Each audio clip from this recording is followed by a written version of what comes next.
Y ya sonó mi vida, Lord. Muy buenas tardes, gracias por acompañarnos en este espacio. Es un honor darles la bienvenida a nuestro panel de expertos de Latinoamérica, creado para sumar experiencias y conocimiento en beneficio de la salud de nuestros pacientes. Agradezco de manera especial a nuestros panelistas por aceptar esta invitación y a cada uno de ustedes por regalarse este tiempo para aprender juntos. Soy Pedro Iniesta, fundador de Origen, y es para mí un honor realizar la apertura de este panel. Y pues bueno, antes de eso, vamos a nuestro tema, que es uso y aplicaciones de la bioimpedancia en el ejercicio, nada más y nada menos que para la salud. Entonces, pues aquí viene un pequeño recorderis. La nueva era de la salud de precisión comienza en la célula, ¿no? Sabemos que con este equipo podemos ir hasta ese punto, ¿no? Este es punto tan sensible que es la parte celular, la parte medular de la salud. Y pues bueno, es para mí un honor, un gusto presentarles esta noche al doctor Alejandro Sarmiento. Es médico cirujano, especialista en medicina de la actividad física y el deporte.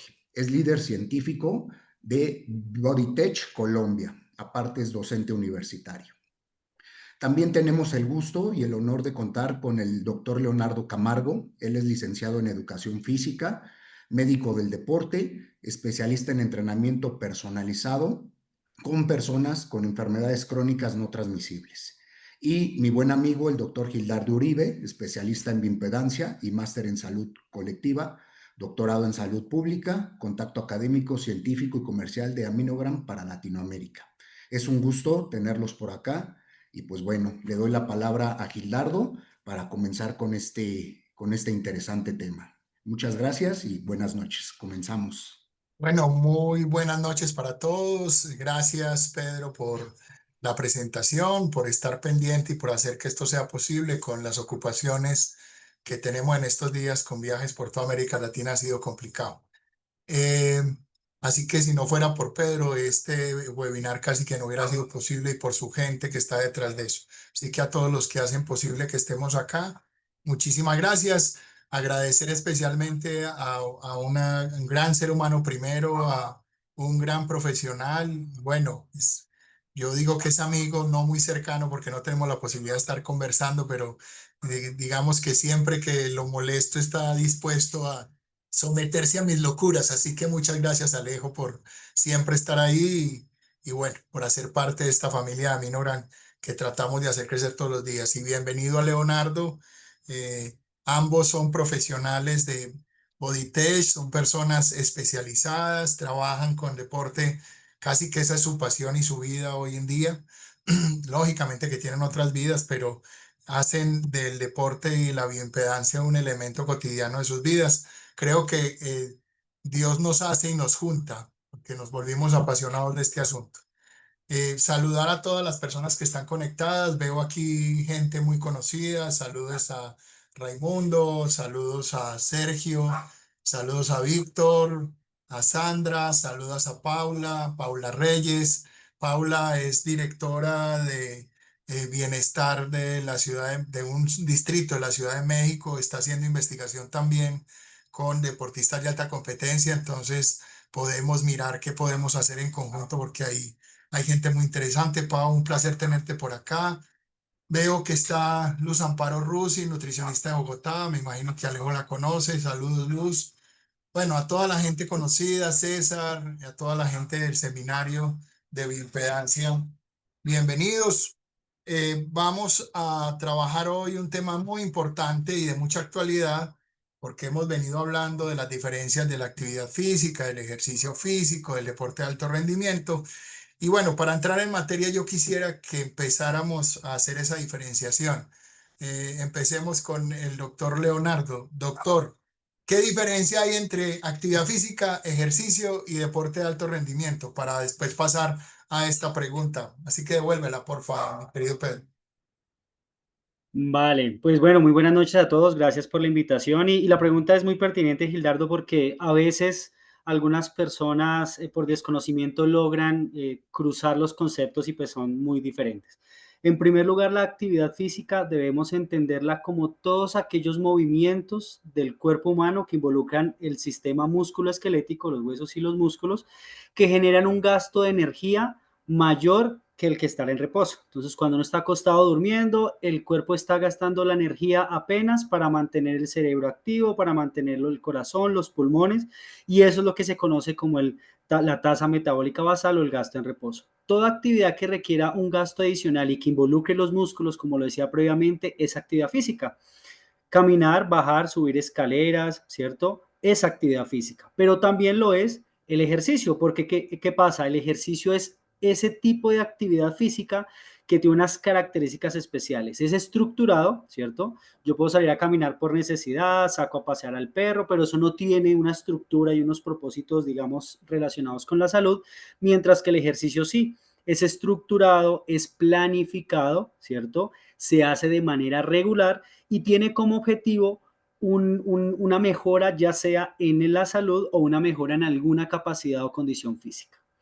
Y ya el deporte es, digamos, la siguiente, la punta de la pirámide, y es esa parte de actividad física que es no solamente estructura planificada, sino básicamente es una actividad competitiva, ¿sí? De tipo profesional, que tiene básicamente ese enfoque, ¿sí? Competitivo de competencia, de ganar un determinado torneo, de ganar un determinado evento deportivo.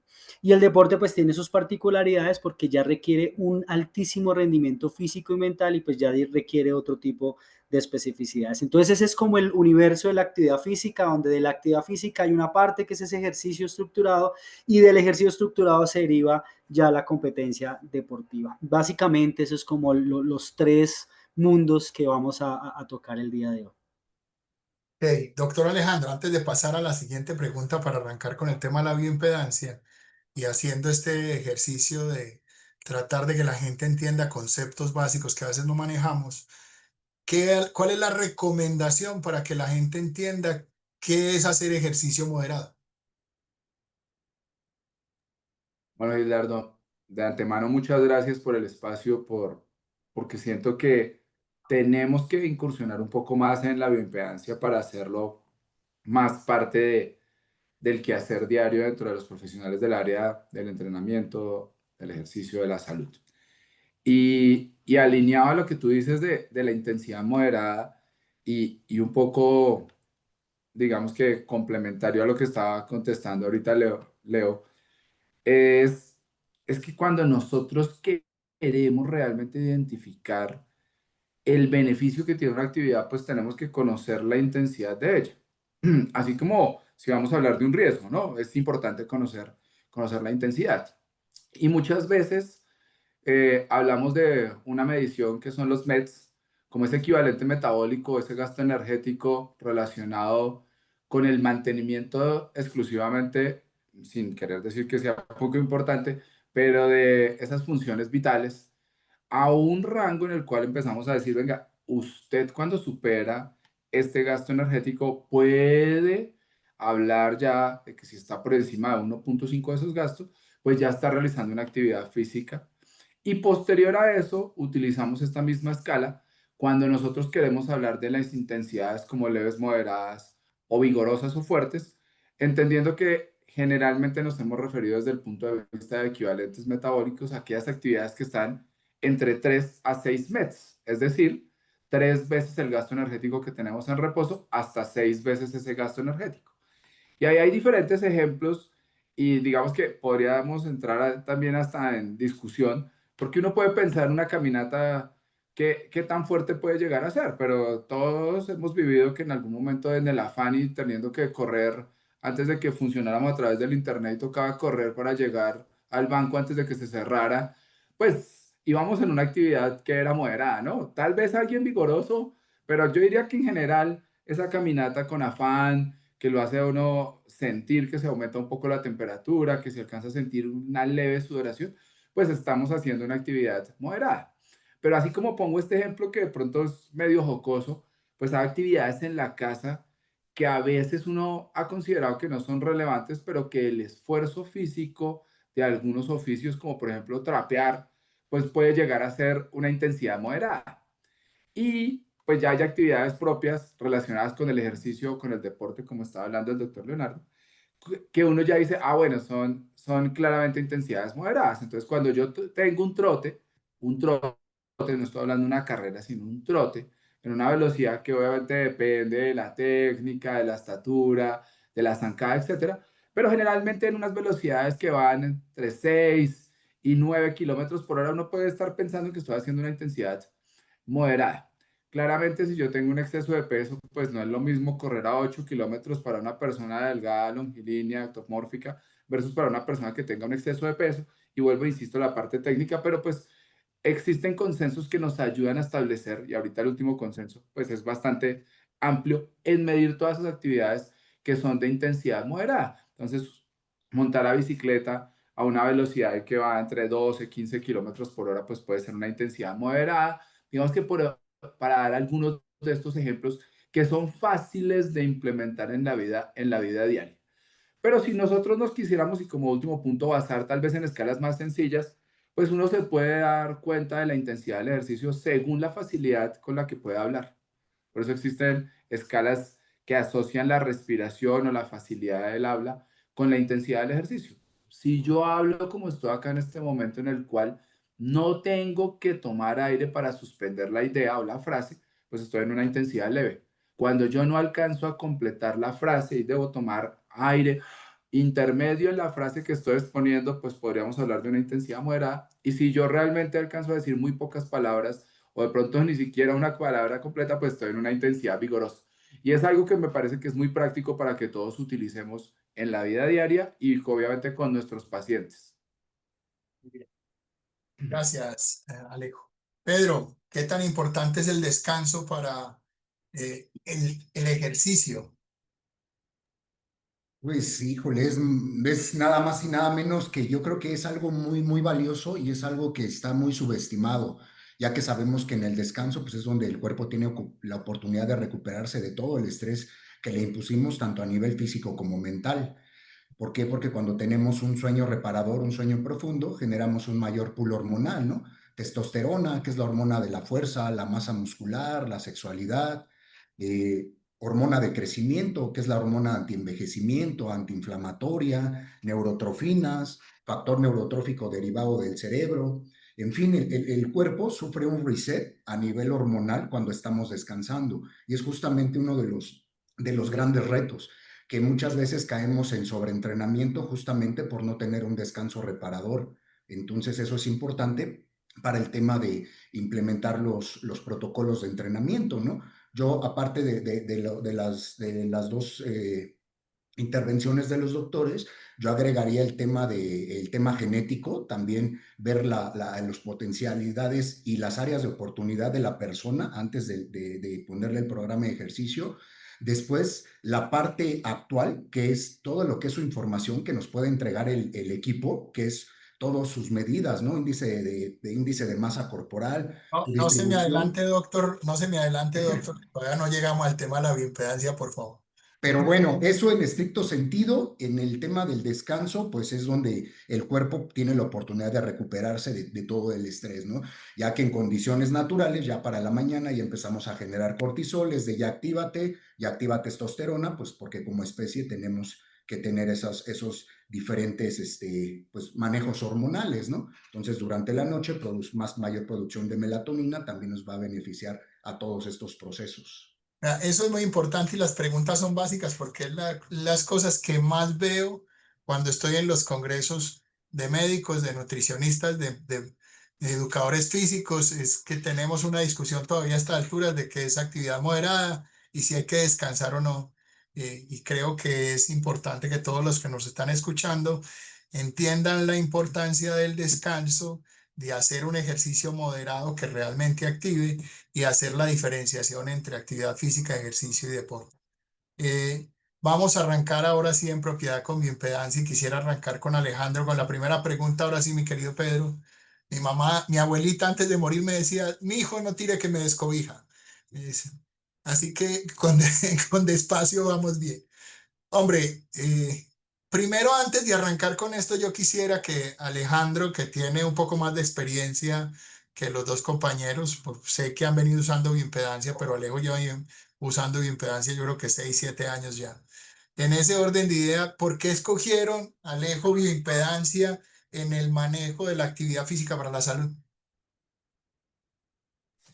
Bueno, Gildardo, no sé, primero no supe ahí si me estaban hablando de joven o de viejo.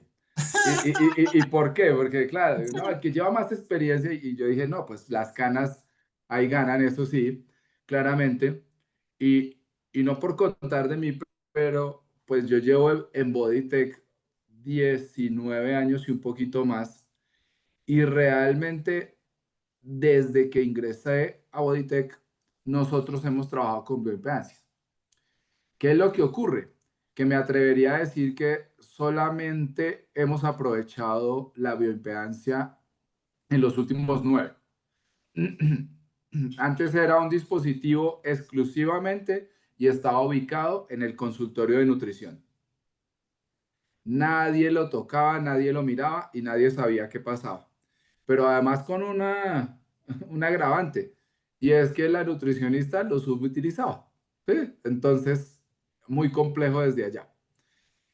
Y después pasamos a la era de ver qué podíamos hacer disque novedoso. Novedoso tal vez en nuestro país, pero pues de novedoso en otros lugares del mundo no era muy novedoso. Pero hoy, y ahí sí me voy hacia tu pregunta, nuestro modelo de atención incluye la bioimpedancia en la gestión del riesgo dentro de nuestra institución. ¿Y por qué lo digo? Lo digo porque no solamente lo sacamos de que fuera un solo profesional, sino digamos que lo democratizamos o lo volvimos para todos, porque hoy lo utiliza el entrenador de planta, el entrenador personalizado, el médico, el fisioterapeuta y la nutricionista, que lo venía utilizando desde antes. Hoy toda persona que asista a nuestras instalaciones, sí o sí, tiene un análisis de composición corporal, por lo menos de la parte básica en la cual no nos quedamos en lo que tú muy bien colocas un poco en la pregunta y es en la relación del peso para la talla. Porque eso ya digamos que se superó y este siglo, pues ya más golpeado no puede estar el índice de masa corporal frente a que realmente se queda corto en decirnos cómo está la composición y su asociación con la salud, el índice de masa corporal solamente.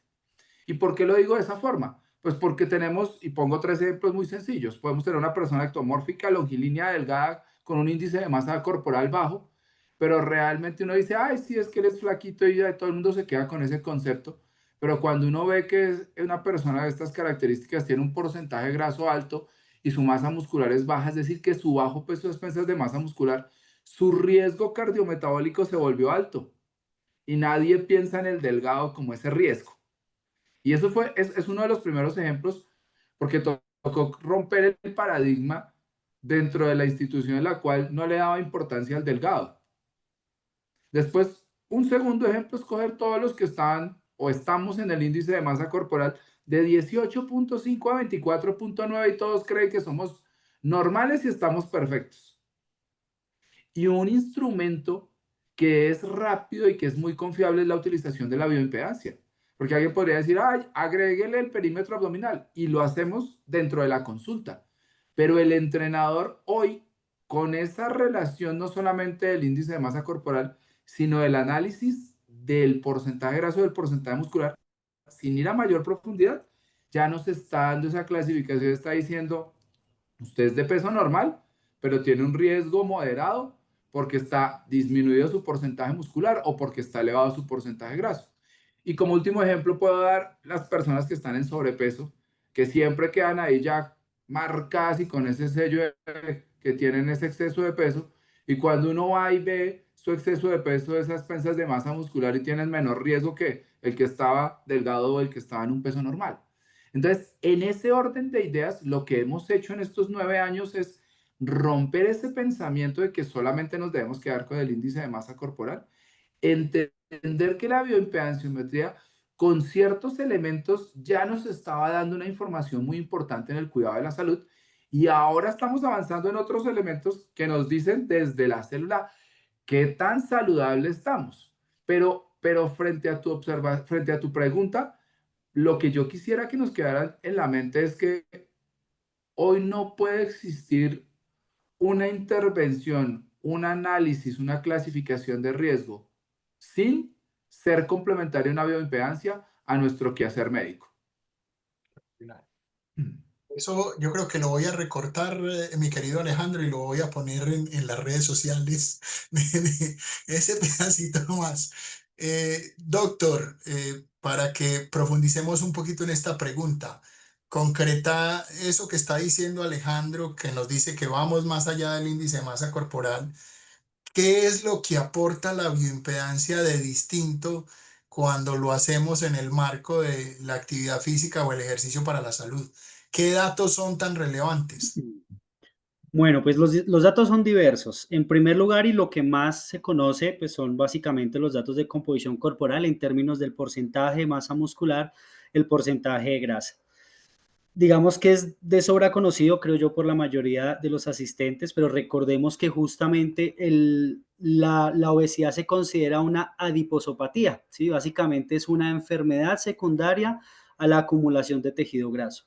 Poder identificar que hay una acumulación anómala de tejido graso es fundamental para cualquier reconocimiento del riesgo de una persona, como lo acaba de decir el doctor Alejandro. Y el IMC, el índice de masa corporal, sabemos que se queda corto en poder identificar si alguien tiene exceso de peso a expensas de grasa o de músculo. Al reconocer a una persona cómo está esa composición corporal en términos de grasa y músculo, ya tenemos la posibilidad de decir, mira, tú venías para hacer ejercicio en BodyTech para aumentar de peso, pero resulta que tu peso está normal, pero tienes exceso de grasa y tienes poca masa muscular. Tienes que, olvidémonos por unos mesecitos, unas semanas de ese objetivo del peso y piensa en que hay que aumentar masa muscular, pero disminuyendo masa grasa. Eso es algo clave porque le estás dando información directa a tu cliente o a tu paciente diciéndole, mira, tenías una idea, pero con datos reales, lo que necesitas, lo que tu cuerpo necesita, lo que la salud, lo que tu salud requiere es este tipo de intervención. Y eso es complementario, por ejemplo, con nutrición, ¿sí? Pasa exactamente lo mismo. Si tiene ese objetivo, pues va a tener un plan de alimentación diferente. Así yo le digo, mira que tienes que bajar grasa, de porcentaje de grasa, aumentar masa muscular, tu plan de alimentación es diferente. Entonces, lo básico está ahí, pero hay otros elementos, por ejemplo, la hidratación. Entonces, es clave que la única manera de poder saber cómo está la hidratación de un sujeto de una manera rápida, no invasiva, ¿sí? Muy segura, es a través de la bioimpedanciometría, ¿sí? Y además podemos tener esa información incluso en dispositivos como este al detalle de nivel extracelular e intracelular, que es una información aún más importante y que seguramente hablaremos un poco más al detalle más adelante, pero ese tipo de información también es muy útil. En el ejercicio para la salud, poder decirle al paciente, mira que estás mal hidratado y eso te está afectando muchos aspectos. Va a afectar cómo está la masa muscular, va a afectar cómo está su rendimiento en el ejercicio, ¿sí? Va a afectar su salud digestiva, por ejemplo, ¿sí? Puede afectar en estados crónicos hasta cómo está la piel, ¿cierto? Entonces, ese tipo de elementos es clave y poderle decir a nuestro paciente y a nuestro cliente con evidencia objetiva y súper rápida, decirle, mira cómo estás, y estas son las intervenciones que debemos hacer desde el ejercicio y desde la salud, pues creo yo que es una maravilla y no tener que depender de un examen de laboratorio o hazte un examen súper costoso y nos vemos en 15, 20 días o tienes que ir a otra parte a hacértelo, sino ahí mismo cuando llegas a empezar a hacer ejercicio ya tienes esa información. Y hay otras muchas variables, el ángulo de fase, que también es una variable clave y que es de mis favoritas, de hecho, para ver cómo está la integridad celular sobre todo a nivel muscular. Entonces, hay muchos elementos y una buena cantidad de datos que nos brinda la impedanciometría para complementar y hacer más seguro y mucho más potente el ejercicio como herramienta para mejorar la salud. Yo quiero hacer el énfasis en algo que tú tocas y es el tema del agua. Yo sigo insistiendo que quizás es uno de los temas más mal abordados en el ejercicio y en la práctica médica, incluyendo la nutricional y demás. Insisto en eso porque cuando yo hablo de que el agua está amarrada en la grasa del 15 al 18% y que no deberíamos usar agua corporal total para sacar tasa de deshidratación, la gente se queda como aterrada. Y es que, ¿cómo así a mí no me contaron eso? Y cómo la bioimpedancia, cuando medimos la hidratación sin la grasa, es lo que deberíamos estar midiendo para establecer el ejercicio. Y en últimas, contarle a los chicos que están todos metidos y a toda la gente que nos ve, es tan importante el tema del agua intracelular y extracelular sin la grasa que miren, en la investigación que ahorita está haciendo el doctor Leonardo, acaba de encontrar que deportistas de alta competencia tienen casi que un extra de agua intracelular guardada que genera una potencia superior inclusive en otras cosas. Pero hay que recordar, y a esto voy, es que una deficiencia de agua hoy está relacionada con cambios de comportamiento. Y eso tiene otras implicaciones severas, incluyendo lo que le pasa a las mujeres en edad o en época de la menstruación, porque es una teoría personal que siempre la cuento, que la tengo, que ya Pedro la conoce, y es que las mujeres han estado mal medicadas, porque lo que yo creo es que la pérdida de electrolitos hace que haya pérdida de potasio, por lo tanto hay un desequilibrio hídrico.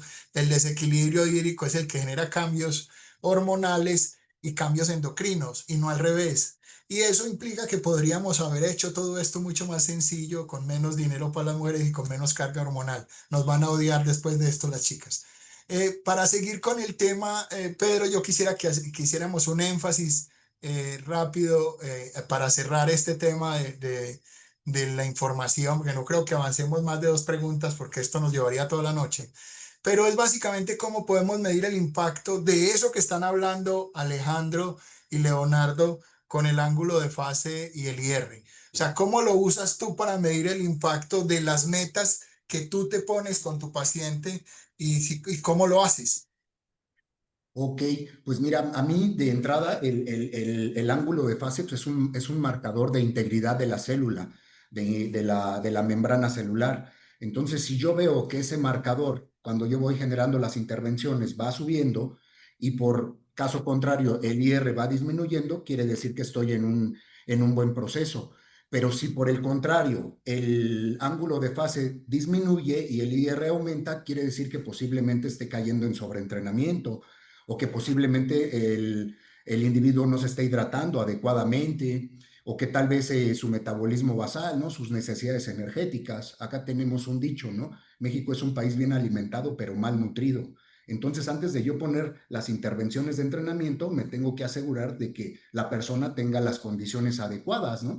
Para poder estresar el sistema musculoesquelético. Entonces, a mí el ángulo de fase y el IR se me hacen no solo marcadores importantes para ver qué tan beneficioso o no es el entrenamiento, sino también, como ya lo hemos revisado en otras partes, incluso hay estudios que también dan relación a nivel mental para prevención de estrés, para prevención de depresión, de ansiedad, ¿no? Que justamente ya deportistas o personas de alto rendimiento también generan estos síntomas, ¿no? Y no necesariamente puede ser por el tema del entrenamiento, puede ser una condición mental, puede ser una condición fisiológica, hormonal, metabólica, endocrina. Ahí sí ya es a saber todo el contexto, pero pues nos da una muy buena base para poder nosotros ir descartando e ir haciendo ajustes muy precisos, ¿no? Para el caso que requerimos.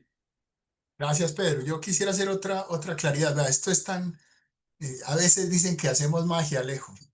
Entonces me dicen, ¿ustedes cómo hacen magia con el ángulo de fase? Pero parece, porque en estos días estaba en un congreso de bioimpedancia con ingenieros. Entonces me decía un ingeniero, yo no entiendo ustedes por qué le ponen todo lo que le ponen al ángulo de fase, que sirve para el cáncer, que sirve para asuntos hepáticos, que sirve para el rendimiento deportivo. Entonces la gente no entiende qué es ciencia bueno, digamos que los ingenieros fabrican los equipos y nosotros entendemos un poquito lo que pasa con eso en la célula. Llega a tal punto lo que hacemos con bioimpedancia que hay un indicador que para los centros de acondicionamiento físico es muy importante, que es el índice de la masa libre de grasa, porque puede ser indicador de uso de esteroides. Cuando pasa por encima de 25 kilogramos por metro cuadrado en hombres y 23 kilogramos de metro cuadrado en mujeres, y es indicador o diagnóstico de uso de esteroides cuando pasa de 25 en mujeres y de 28 en hombres, porque ningún ser humano puede hacer esa masa corporal sin usar nada raro. Entonces, y eso lo podemos sacar con estos nuevos dispositivos en menos de un minuto. Vamos con la segunda pregunta para poder avanzar. Y creería yo que con esta vamos cerrando para poder ser juiciosos con el tiempo de los compañeros. ¿Qué papel juega entonces la bioimpedancia en la prevención de las lesiones? Vamos a arrancar con Leonardo, después con Pedro y terminamos con Alejandro.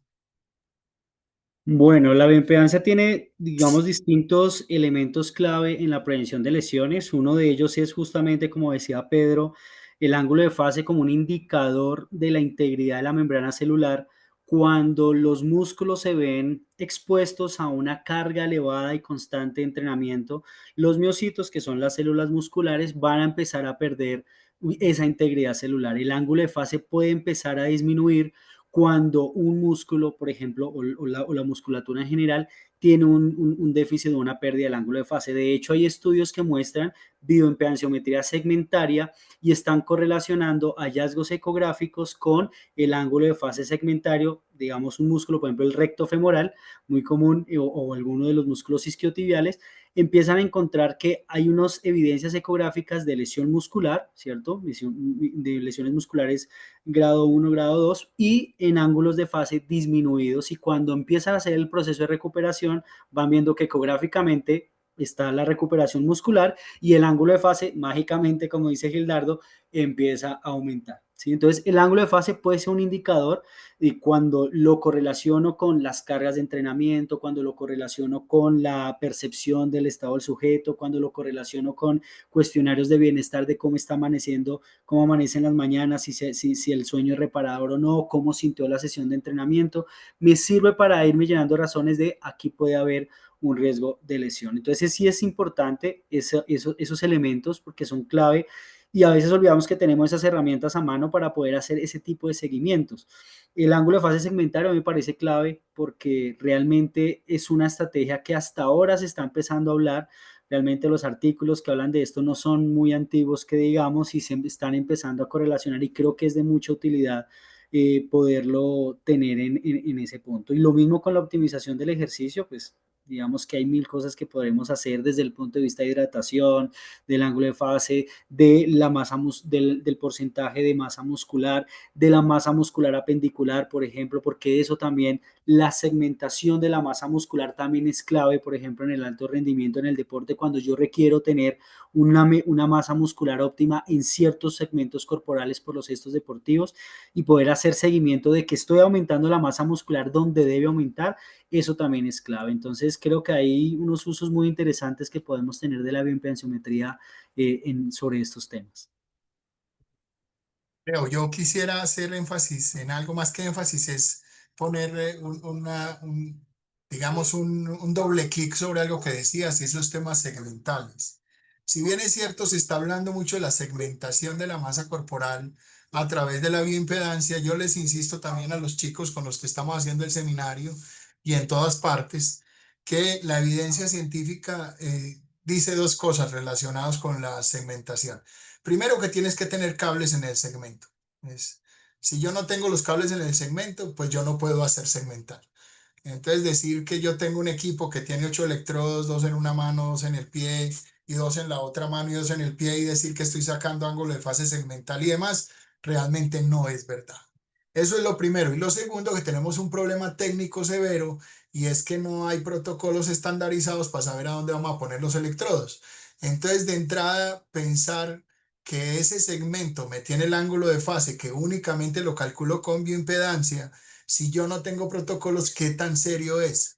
Así que creo que hay que ponerle mucho cuidado, sobre todo al tema de qué tanta profundidad tenemos cuando producimos ciencia, que es lo que he estado viendo, que publicamos muchas veces relacionando elementos que pueden tener algo de profundidad, pero que tienen muchos problemas técnicos detrás, ¿cierto? Entonces, pónganle mucho cuidado al tema del ángulo esférico y segmental porque todavía no tenemos evidencia científica. En este momento sé que Aminogran está trabajando en un protocolo con científicos europeos para hacerlo si no me equivoco, en cuádriceps. Y sería el primer protocolo que se saca de bioimpedancia segmental para poder usar el B3 en eso. Pero era lo que quería decir. Pedro, háblame por favor de la optimización del ejercicio con la bioimpedancia y dejamos a Alejandro para que nos hable un poquito de cómo eso ha favorecido el cumplimiento de las metas de tus usuarios. Pero entonces vamos primero con la optimización del ejercicio con Pedro. Ok, muchas gracias, Gildardo. Pues mira, en el tema de la optimización, como ya lo recalcaron Leonardo y Alejandro, el tema del ángulo de fase y el IR. Otra cosa que a mí me da un parámetro bastante importante es la masa de proteína metabólica, porque ahí yo me puedo asegurar si la persona está consumiendo una cantidad adecuada de proteína, ya que el músculo está mayormente constituido de actina y miosina, ¿no? Entonces, si yo tengo una buena masa de proteína metabólica, puedo someter a un estrés importante al sistema musculoesquelético. Otro parámetro importante también es el contenido mineral óseo, ¿no? Ya que el hueso es el que va a soportar todo el sistema, ¿no? Todo el sistema musculoesquelético.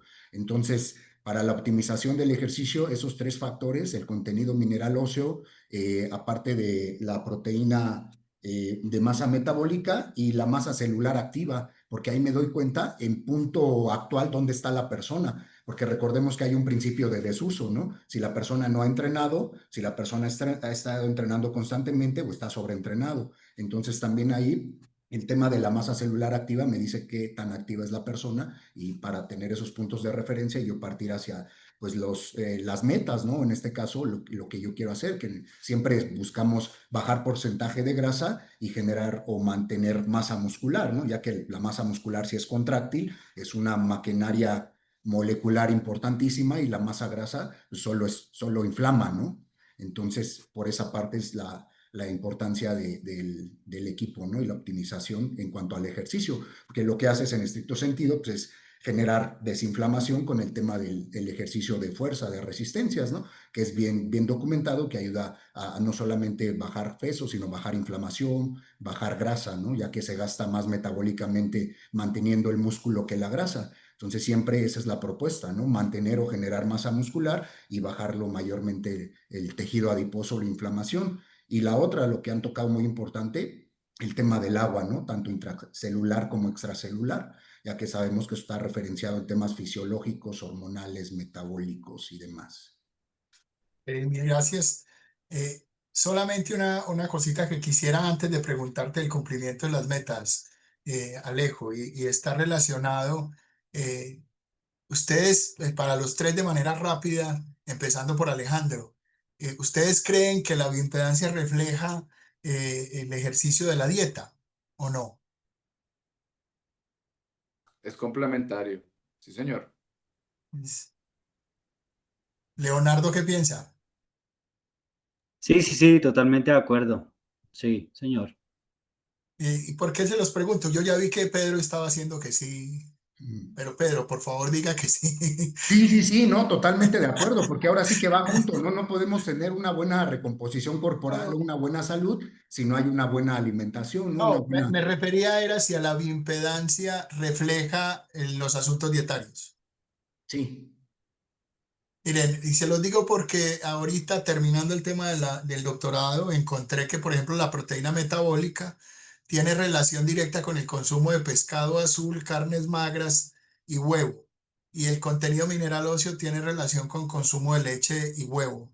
Esas dos cosas son fundamentales. Vámonos con el cumplimiento de las metas, tanto de la organización, Alejo, como de las personas. ¿Cuál es lo que tú has encontrado y cómo la bioimpedancia les ha servido para eso? Y le pediría a Pedro que abra los micrófonos de las personas para que demos la oportunidad de unas preguntas y poder que la gente interactúe con Leonardo y con Alejandro unos segundos. Alejo.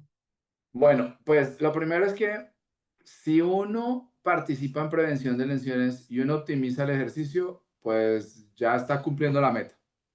¿Y por qué le digo? Es porque estás dando los dos sustratos para poderla hacer. Parte de los elementos por los que uno no cumple la meta es el manejo inadecuado de cargas, la prescripción inadecuada, el proceso de la no recuperación, el descanso, etcétera, ¿sí? Y entonces al final termina esto eso en un proceso no de descanso, sino en un proceso de incapacidad que lleva a que el cumplimiento de mi meta sí, se posponga durante un tiempo. Y cuando yo tengo la bioimpedancia como ese proceso de acompañamiento de la metodología del ejercicio de la prescripción y de seguimiento, pues claramente esto se vuelve mucho más eficiente. Entonces, digamos que desde ahí ya empezamos a hablar que el cumplimiento de las metas está estado a esto, pero yo quisiera ampliar un poquito o decirlo un poco más global, y es que la bioimpedancia participa en la prevención de riesgos, no solamente desde el punto de vista de lesiones, sino desde el punto de vista de su evaluación. Entonces, pues se ha tenido que cambiar el chip para que el afiliado que llega a un club médico deportivo, una IPS de ejercicio, entienda que esto hace parte de esta evaluación y no simplemente nos quedamos con la grasa o el músculo, que no estoy diciendo que no sea importante, sino que vamos a más elementos y que aunque esto nos permite saber desde el punto de vista estético el cumplimiento de sus objetivos, pues realmente el objetivo sin salud no es nada. En un modelo de gestión del riesgo que es el que nosotros tenemos dentro de BodyTech, de hecho construimos una herramienta ahí solo como por contar cómo podemos utilizar la bioimpedancia. La bioimpedancia como un elemento de un recurso para hacer un screening de riesgo cardiometabólico en toda la población. Entonces, ahí ya empezamos a ver. Y simplemente lo que hacemos es una intervención y a los 3 meses volvemos a hacer este indicador que, como insisto, tiene el análisis de composición corporal y nos ayuda a establecer cómo va su riesgo, no solamente cardiometabólico, sino una detección temprana de desnutrición, porque a veces se piensa que lo que hay que hacer es gastar más y comer menos, pero a veces el menos se vuelve mal. Terminas en una malnutrición o una desnutrición. Y no solo ese seguimiento de composición corporal. La evaluación del estado de hidratación, que no voy a entrar, digamos que a profundizar más, pero que sí nos ayuda a reforzar lo que nos dijeron en nuestros estudios previos que nos decían, si usted no está bien hidratado, no tiene buen rendimiento, que es que se equivoca al final porque estuvo deshidratado, que cómo debe ser. Esto es realmente algo que nos da diagnóstico y que nos permite hacer ese seguimiento.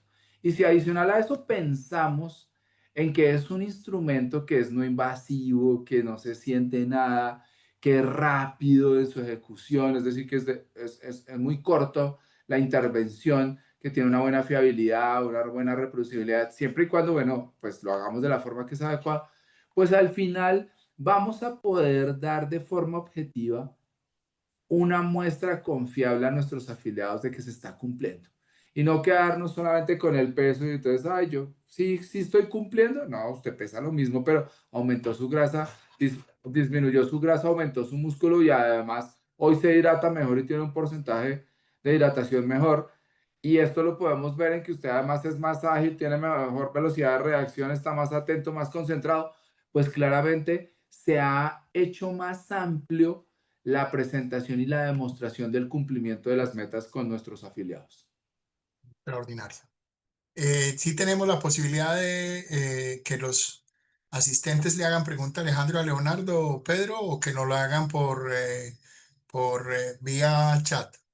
Se puede hacer por vía chat. Nos pueden ir escribiendo sus preguntas y nosotros aquí las vamos respondiendo en función de a quién le hagan la pregunta. Bueno, por aquí dice Laura Velasco que gracias por la presentación. A ella le gustaría saber si todos los instrumentos que miden el porcentaje de la grasa corporal tienen una efectividad similar o si existen referencias o tipos de equipos que sean más precisos y recomendados para su uso en contextos comunitarios. ¿Quién quiere? Cualquiera de los tres, puede ser Leonardo y después miramos. En términos de impedanciometría, hay que tener en cuenta que primero dan mejor información los equipos que son multifrecuencia versus los que son monofrecuencia. Segundo, que si tenemos un dispositivo que pueda hacer medición con espectroscopía, pues es también mejor, nos va a dar información de mayor calidad, entonces tener en cuenta esos elementos. De igual manera, los electrodos, ¿sí? Tetrapolar, octopolar, mucho mejor que otro tipo de dispositivos. Entonces, siempre es tener en cuenta esos elementos, también muy claro que estos dispositivos, como nos están mostrando, pues al tener este tipo de tecnología nos va a permitir tener una mayor fiabilidad de la información, ¿sí? Algo que me gusta mucho es tener una medición de ángulo de fase. Recordemos que el ángulo de fase se deriva de la medición de la resistencia y la reactancia, que es una medición directa.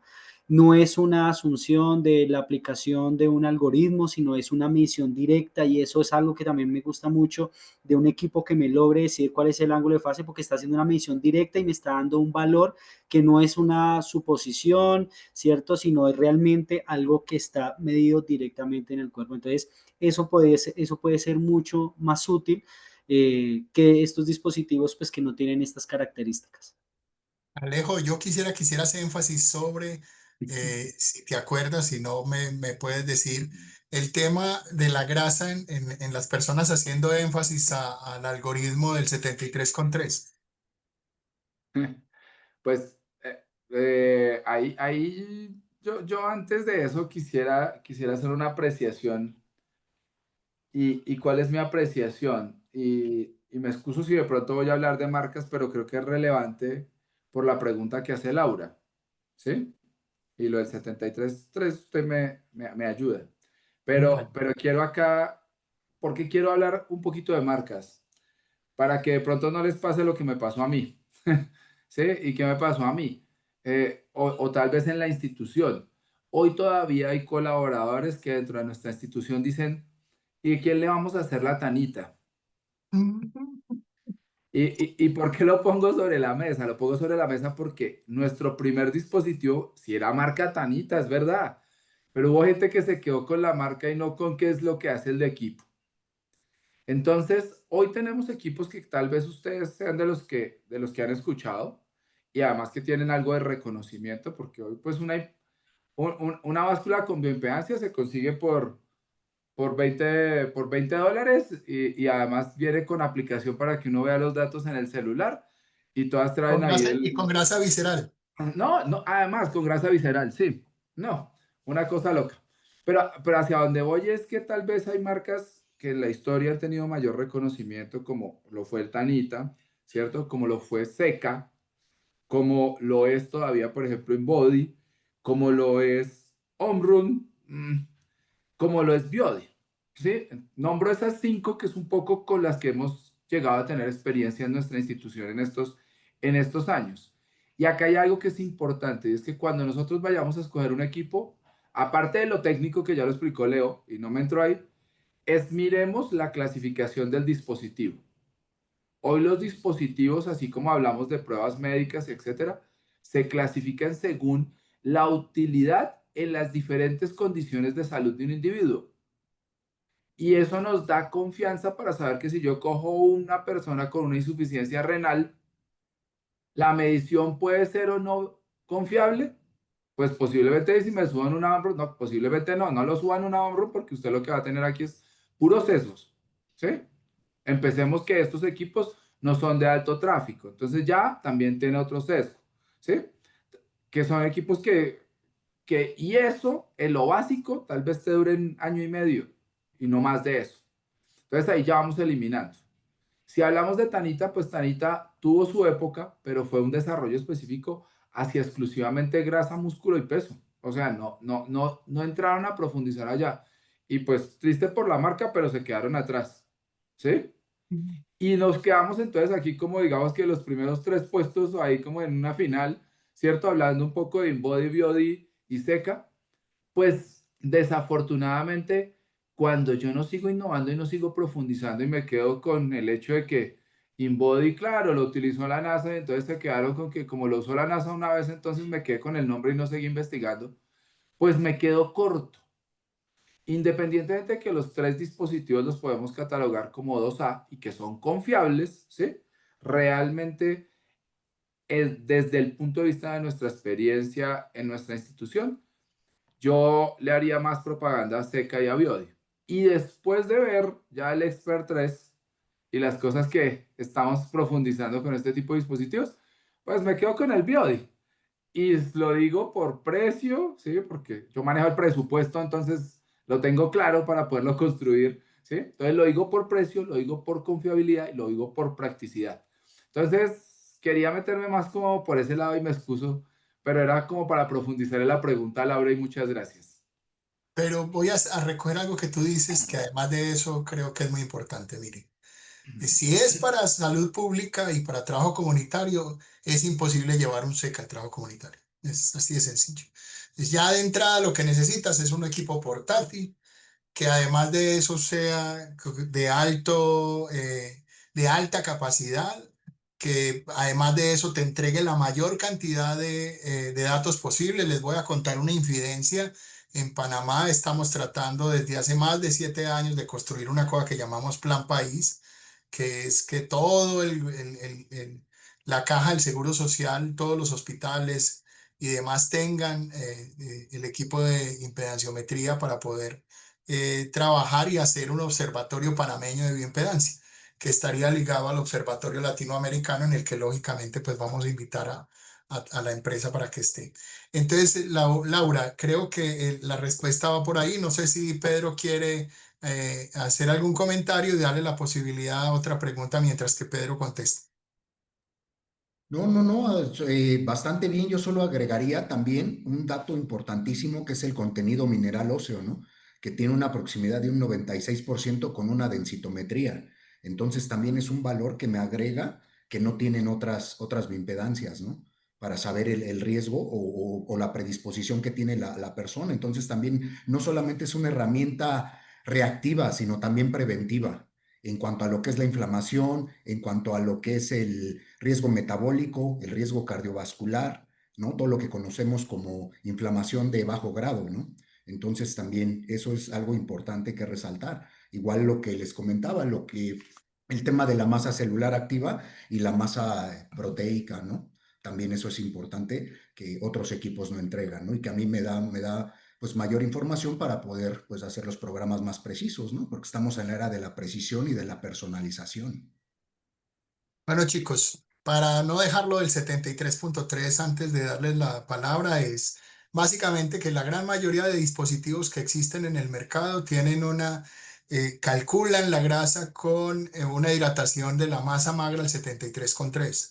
Eso tiene un problema enorme y es que ningún paciente, ni enfermo ni sano, en el momento de la evaluación está hidratado al 73.3. Por lo tanto, básicamente hay una subestimación o una sobreestimación de los parámetros de composición corporal. Y básicamente no dicen cuál es el algoritmo que usan, porque además de eso hablan de que eso es secreto empresarial, pero además de eso lo usan para poderse comparar con el DEXA, que también calcula la grasa en un 73.3.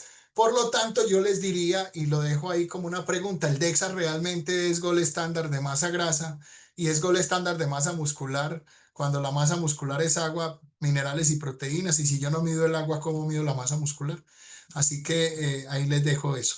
Por último, para todos, agradecerles la presencia, recordarles a los del seminario que nos volvemos a conectar con el otro link, agradecerle a Pedro por todo el trabajo que hace. Les vamos a estar mandando invitaciones a otra cosa, invitarlos, pone la presentación del seminario que vamos a hacer en diciembre presencial en México, porfa. Vamos a estar en México, en Acapulco, del 1 al 5 en un congreso que nos invitaron, y después vamos a estar con Pedro haciendo un seminario presencial 6 y 7 o 7 y 8, ya no me acuerdo, 6 y 7 de diciembre. Así que por favor, con sus contactos y demás en México, pues allá estaremos trabajando. Agradecerle a Alejandro y a Leonardo, a Leo, pedirle porfa que me escribas para que me cuentes un poco más de la investigación para informar a Francia, porfa, a ver si Claro que podemos sí, publicar eso en la web, y bueno, para además hacerle más divulgación a los hallazgos que hiciste. Y de claro. nuevo agradecerle a todo el equipo de Origen por lo que hacen, así que les doy la palabra ahora sí digamos, en cargo, edad y demás, Alejo. Bueno, pues no, muchísimas gracias por la invitación. Y digo muchísimas gracias es porque yo creo que todas las personas que se estén preparando, que estén en un proceso académico, qué bueno contar con estos espacios. Totalmente agradecido. Mi contacto lo tiene Gildardo y mi correo, cualquier inquietud, duda, comentario, observación, algo que quieran profundizar o que quieran hablar o no sé, preguntas posterior, estamos pues obviamente para apoyarlos y somos, digamos que unos amantes de evolucionar en el proceso de evaluación. Y creo que la bioimpedancia fue el instrumento del recurso que tenemos en este momento y que nos permite realmente hacer una intervención de forma adecuada. Entonces, motivarlos a que sigan por este camino. Muchas gracias, Isdardo, y gracias pues por compartir con Pedro y con Leo. Muchas gracias. Leo, Me uno a los agradecimientos que da el doctor Alejandro. Gracias por pues, contar conmigo para este momento que me parece muy productivo y muy beneficioso para todos. Creo que este tema tiene mucho futuro en el campo no solo de la salud, sino el ejercicio, del entrenamiento y la nutrición y poder tener una, llamémoslo una tertulia de este tipo sobre este tema me parece maravilloso y que debe repetirse.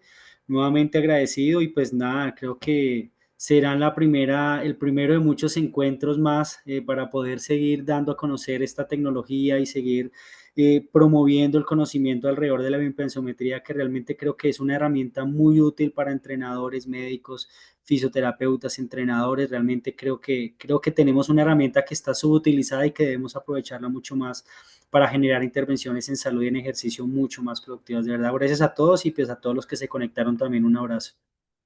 bueno, ahí tengo la locura de volver a montar el segundo Congreso Internacional de Bioimpedancia liderado por nosotros, así que lógicamente ustedes estarán ahí.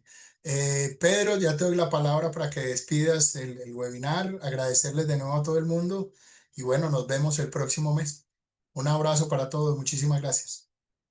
Muchas gracias a los doctores, a los expertos por su atinada presentación, por su profesionalismo, por sus comentarios. Esperamos tenerlos nuevamente en otra intervención y pues gracias por sumarse a toda esta ola de la salud, la nutrición, el ejercicio y el alto rendimiento. Un abrazo desde México y que tengan buena noche. Bueno, antes de irnos, si me pasan los correos, pues se lo mando a Pedro para que Pedro les envíe la grabación y la puedan usar en sus instituciones y como quieran. Feliz noche para todos, un abrazo, que estén bien. Feliz noche. Gracias, que tengan buena noche, un Muchas abrazo y gracias. recuerden, próximamente el seminario académico presencial.